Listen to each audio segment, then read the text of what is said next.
Qurbon hayiti arab tilida qanday nomlanishini bilasizmi?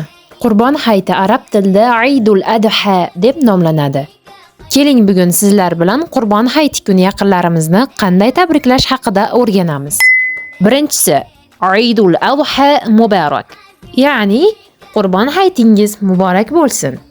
Ikkinchisi, kullu am va antum bi khayr.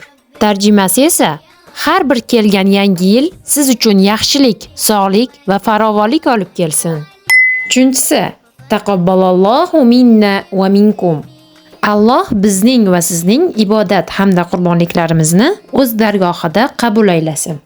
To'rtinchisi, natamanna lakum aidan mumti'an va sa'idan. Tarjimasi, sizlarga chin yurakdan quvonchli, iliq va unutilmas qurbon hayitini tilaymiz. Beshinchisi esa Eidul Adha sa'idun. Qurbon hayiti quvonchli va fayzli o'tsin. Bizga obuna bo'lishni unutmang. Keyingi videolarda ko'rishguncha ma'assalama.